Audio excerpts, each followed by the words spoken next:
Planet x finally मर चुका है और ये कंफर्म हुआ वैज्ञानिकों द्वारा ली गई इन तस्वीरों और इस रहस्यमयी ऑब्जेक्ट के सूरज के अराउंड इस अजीबोगरीब ऑर्बिट से, जिसमें ये रहस्यमयी चीज करीब 25,000 साल में सूरज के सबसे करीब से होकर गुजरती है। और हमारी सभी scientific theories and computer simulations ये सजेस्ट करते हैं कि इस एक रहस्यमयी ऑब्जेक्ट जिसे साल 2017 में डिस्कवर और 2025 में अनाउंस किया गया, इस अकेले 850 मीटर के डायमीटर वाले रहस्यमयी गोल ऑब्जेक्ट के कारण अब पृथ्वी से 10 गुना बड़े प्लैनेट 9 की एग्जिस्टेंस खतरे में आ चुकी है। पर आखिर कैसे? आखिर इस रहस्यमयी ऑब्जेक्ट में ऐसा क्या छिपा है जिसने कई 100 साल तक पुरानी हमारी प्लैनेट 9 की एग्जिस्टेंस को खतरे में डाल दिया है? और इससे भी शॉकिंग चीज जो इस पूरी रिसर्च में पता चली है ना, वो ये थी कि हमारे सोलर सिस्टम के बाहर एक ऐसी ताकत, एक ऐसा राक्षस हमें मिला जो सोलर सिस्टम के शुरुआत से ही हमारे सोलर सिस्टम के एज पर मौजूद ग्रहों पर अपनी ग्रेविटेशनल फोर्स लगाता रहा है और हमारे ग्रहों के ऑर्बिट्स को बदलता रहा है। पर आखिर सोलर सिस्टम के बाहर छुपा वो रहस्यमयी दानव कौन सा है और ये सब प्लैनेट 9 और रिसेंटली डिस्कवर्ड इस रहस्यमयी ऑब्जेक्ट से कैसे जुड़ा है? इन सभी सवालों के जवाब जानेंगे आज के इस एपिसोड में। सो हेलो गाइस, मैं हूं कौशिक और चलिए शुरू करते हैं एक और नए एपिसोड को।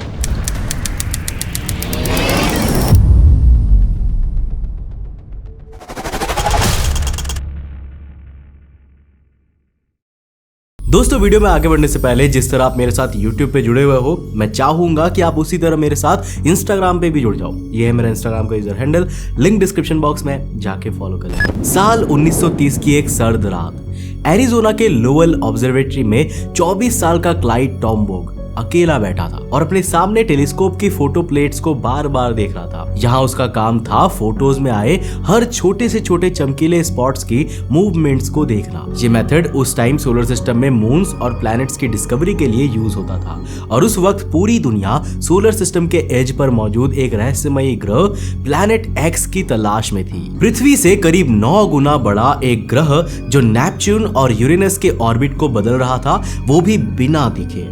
हमारी पूरी फिजिक्स, न्यूटन के लॉज और मैथमेटिक इक्वेशंस सब इसकी मौजूदगी का प्रूफ दे रहे थे, पर अब तक हमारी किसी भी टेलीस्कोप ने इसे नहीं देखा था। पर 18 फरवरी साल 1930 को कुछ अजीब हुआ। रात भर की मेहनत के बाद क्लाइड को एक छोटा धुंधला सा बिंदु सोलर सिस्टम के किनारे पर दिखा, जो 2 अलग अलग फोटो प्लेट्स में थोड़ा थोड़ा हिल रहा था।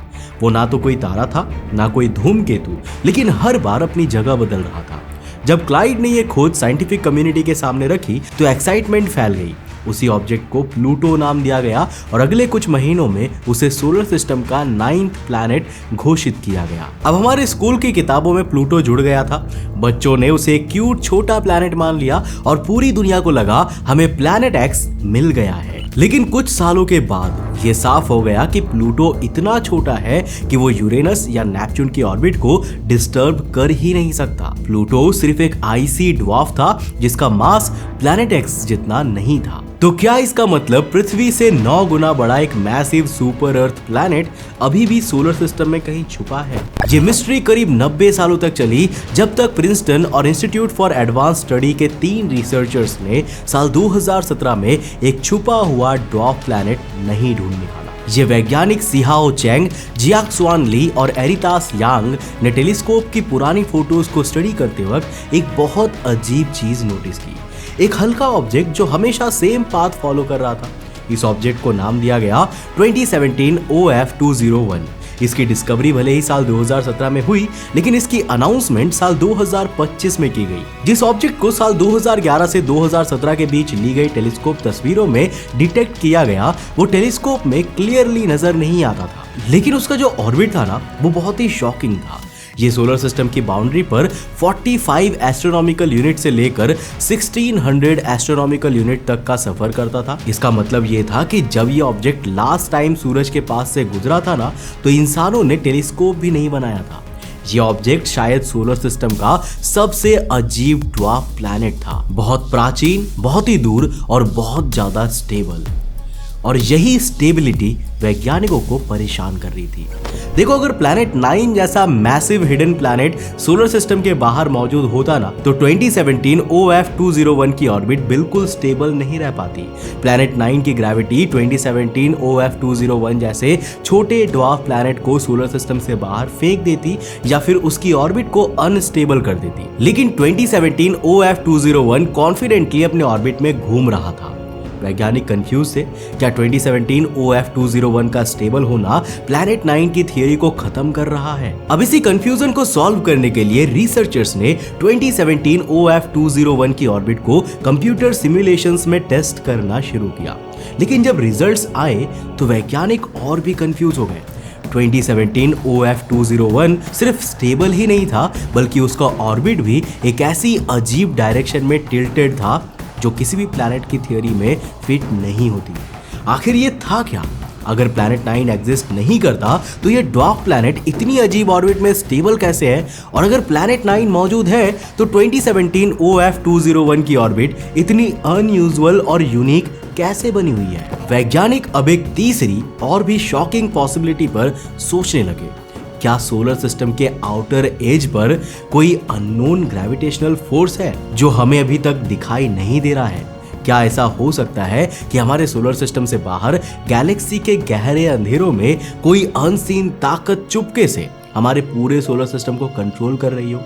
इस नए सवाल ने वैज्ञानिकों को सडनली बहुत ही अनकंफर्टेबल फील करवाया। शायद वो पूरे वक्त गलत जगह आंसर ढूंढ रहे थे। उनकी तलाश सिर्फ एक हिडन प्लैनेट नहीं, बल्कि उस इनविजिबल फोर्स की होनी चाहिए थी जो पूरी गैलेक्सी में साइलेंटली ट्रैवल कर रही है और जिसकी वजह से सोलर सिस्टम की एज पर मौजूद ड्वार्फ प्लैनेट्स और आइसी वर्ल्ड्स चुपचाप अजीब ऑर्बिट्स में घूम रहे हैं।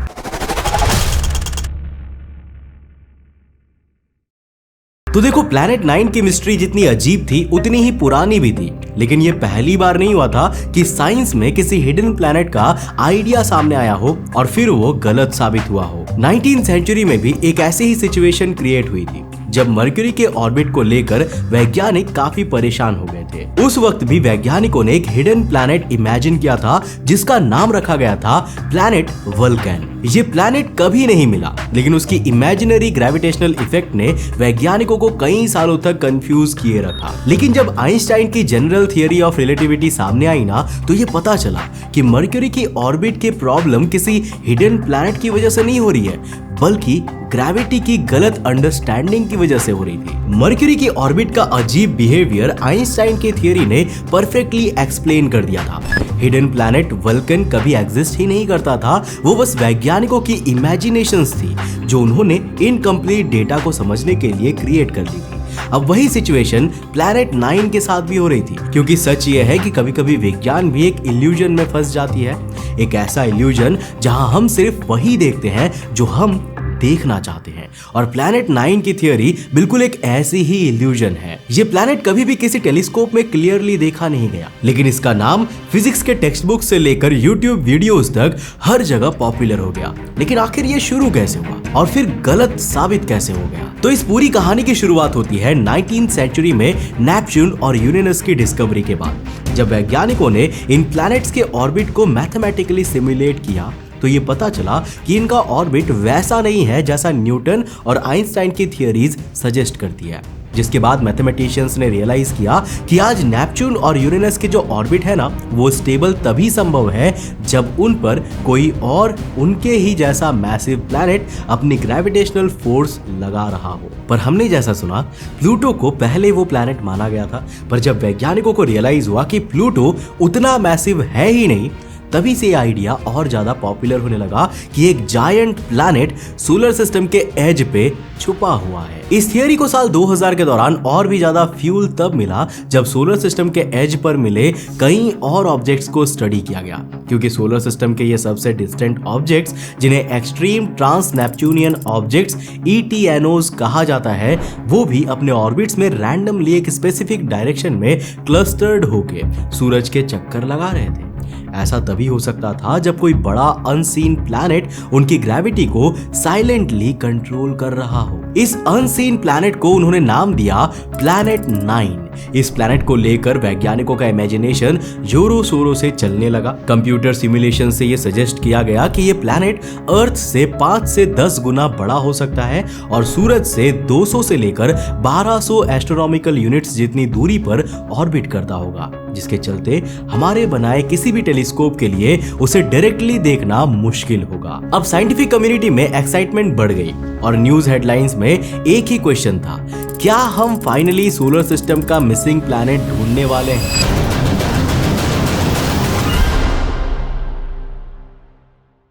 प्लैनेट 9 की थ्योरी वैज्ञानिकों को बहुत पसंद आई क्योंकि इसने एक कॉम्प्लेक्स पजल को सिंपल आंसर दिया था। लेकिन विज्ञान में ना एक खतरा भी है। जब भी किसी थियरी को एक्सेप्ट कर लिया जाता है तो लोग कॉन्ट्राडिक्टरी एविडेंसेस को नजरअंदाज करने लगते हैं और यही हुआ जब धीरे धीरे और नए ETNOs डिस्कवर होने लगे।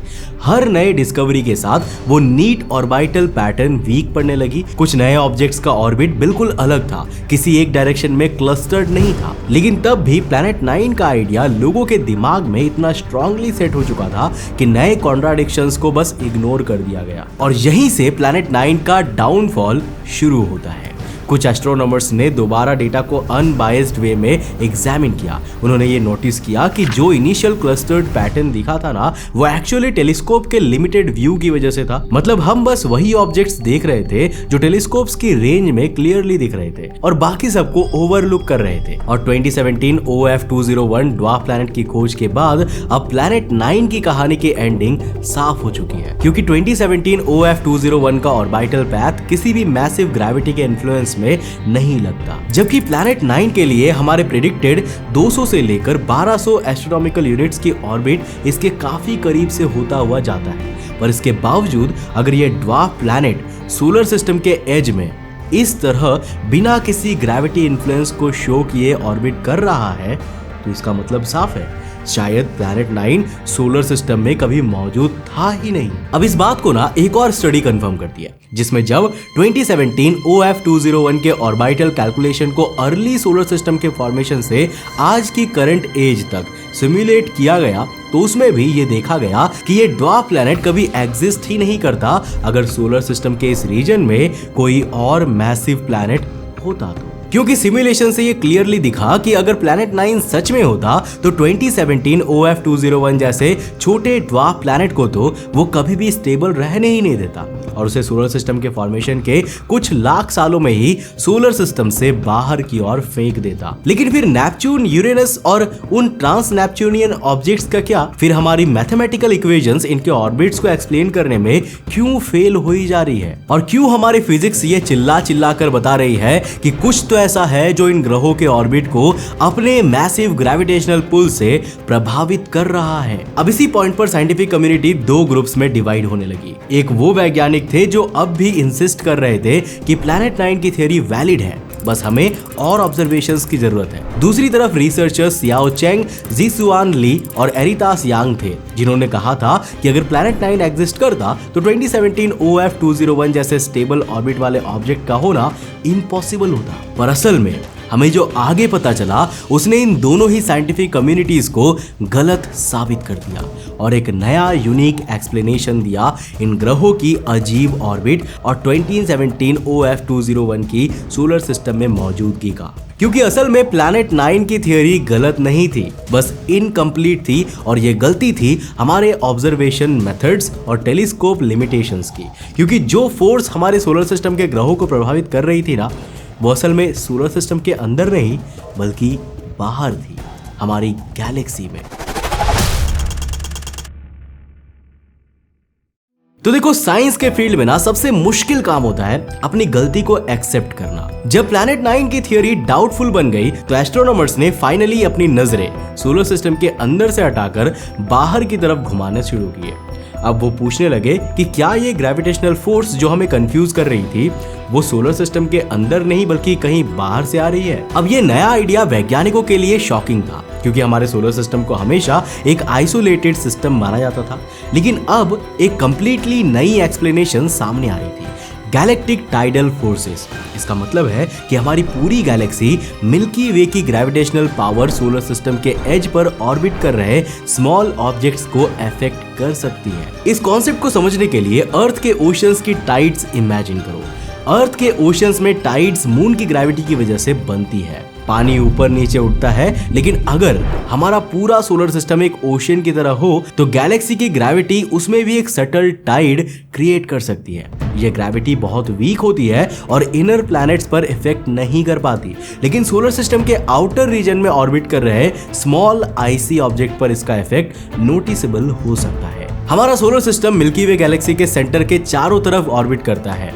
यह ऑर्बिट एक पूरा चक्कर लगाने में लगभग 225 मिलियन साल लेते हैं। इस दौरान हमारा सोलर सिस्टम गैलेक्सी के बहुत से मैसिव रीजन से भी गुजर चुका है। ऐसे रीजन्स जहां पर डार्क मैटर, हालोज, नेबुलाज और जायंट मॉलिक्यूलर क्लाउड मौजूद हैं। और ये मैसिव ऑब्जेक्ट्स सिर्फ ऑब्जर्वेबल नहीं बल्कि उनकी ग्रेविटी भी बहुत स्ट्रांग है, जो सोलर सिस्टम के सबसे बाहरी हिस्से में ऑर्बिट करने वाले आईसी ऑब्जेक्ट्स और ड्वार्फ प्लैनेट्स की ऑर्बिट्स को साइलेंटली इन्फ्लुएंस करती है। और जैसा कि मैंने आपको कहा कि ये ग्रेविटेशनल पुल इनर प्लैनेट्स जैसे अर्थ या मार्स को बिल्कुल भी इफेक्ट नहीं करता, क्योंकि वो सूरज की स्ट्रॉन्ग ग्रेविटी के बहुत करीब है। लेकिन सोलर सिस्टम के एक्सट्रीम एजेस पर ऑर्बिट कर रहे ऑब्जेक्ट्स जिन पर सूरज की ग्रेविटी बहुत वीक होती है, गैलेक्टिक टाइडल फोर्सेस के इस ग्रेविटेशनल पुल को बहुत स्ट्रांगली फील करते हैं। इन ऑब्जेक्ट्स की ऑर्बिट्स धीरे धीरे डिस्टॉर्टेड हो जाती है और उनके ऑर्बिट में अजीब टिल्ट्स और एक्सेंट्रिसिटीज क्रिएट हो जाती है। इसी ग्रेविटेशनल मैकेनिज्म से एस्ट्रोनॉमर्स अब सोलर सिस्टम के सबसे दूरी वाले ड्वार्फ प्लैनेट्स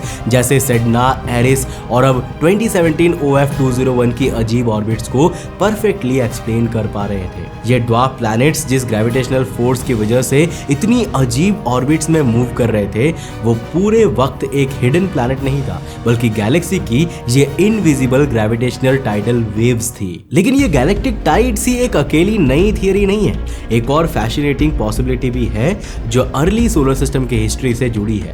शायद हमारे सोलर सिस्टम के अर्ली डेज में किसी और स्टार का हमारे पास से क्लोज एनकाउंटर हुआ था। देखो, आज से बिलियंस ऑफ ईयर्स पहले ना हमारा सोलर सिस्टम एक स्टार क्लस्टर में बना था, जहां बहुत सारे यंग स्टार्स एक साथ पैदा हुए थे। उस वक्त स्टार्स का एक दूसरे के पास से गुजर जाना कॉमन था। ऐसा ही एक इवेंट हमारे सोलर सिस्टम के साथ हुआ होगा जब एक स्टार हमारे सूरज के बहुत पास से गुजर गया हो, और इस क्लोज एनकाउंटर की वजह से आउटर सोलर सिस्टम में ऑर्बिट कर रहे ऑब्जेक्ट्स स्कैटर हो गए हो। कुछ ऑब्जेक्ट्स सोलर सिस्टम से बाहर इजेक्ट हो गए हो, कुछ एक्सेंट्रिक यानी कि अजीब शेप्ड ऑर्बिट में सेट हो गए हो। इस इवेंट के ग्रेविटेशनल रिपल का निशान आज भी हमारे सोलर सिस्टम के बाहर के ड्वार्फ प्लैनेट्स और आईसी ऑब्जेक्ट्स में मौजूद हैं। ये दोनों एक्सप्लेनेशंस, गैलेक्टिक टाइडल फोर्सेस और एंशिएंट स्टेलर एनकाउंटर, वैज्ञानिकों के लिए सोलर सिस्टम को समझने का एक बिल्कुल नया पर्सपेक्टिव है। ये दोनों थियरी सजेस्ट करती है कि सोलर सिस्टम सिर्फ एक क्लोज आइसोलेटेड यूनिट नहीं है, बल्कि एक ओपन सिस्टम है जिसे गैलेक्सी के बड़े ग्रेविटेशनल एनवायरनमेंट में रहना पड़ता है। और इसी तरह 2017 OF201 ने प्लैनेट 9 की पॉसिबिलिटी को साइंटिफिकली कमी का नहीं खत्म कर दिया। पर लास्ट में मैं ये भी कहूंगा कि अभी भी एक बड़ी scientific community galactic tidal force वाले एक्सप्लेनेशन को मानने को तैयार नहीं है। उनका मानना है कि ये मैसिव प्लैनेट 9 सोलर सिस्टम में कहीं ना कहीं जरूर छुपा हुआ है। इवन कुछ वैज्ञानिकों का तो ये भी कहना है कि ये प्लैनेट 9 हमें इसीलिए नहीं दिखता क्योंकि ये एक स्टेलर मैसिव ब्लैक होल है जो सोलर सिस्टम के अंत में कहीं छुपा हुआ है और अपने गुरुत्वाकर्षण से हमारे ग्रहों को अपनी ओर खींचकर उनके ऑर्बिट को बदल रहा है। वेल दोस्तों, अंत में मैं आपसे बस इतना पूछना चाहूंगा कि आपको क्या लगता है कि 2017 OF201 जैसे ड्वार्फ प्लैनेट की डिस्कवरी के बाद भी हमारे सोलर सिस्टम में कोई छुपा ब्लैक होल या एक मैसिव प्लैनेट एक्स हो सकता है?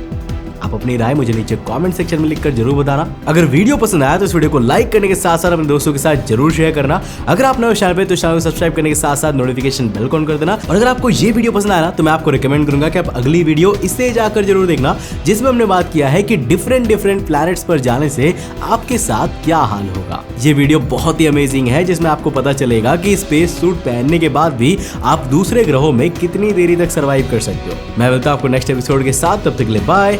जय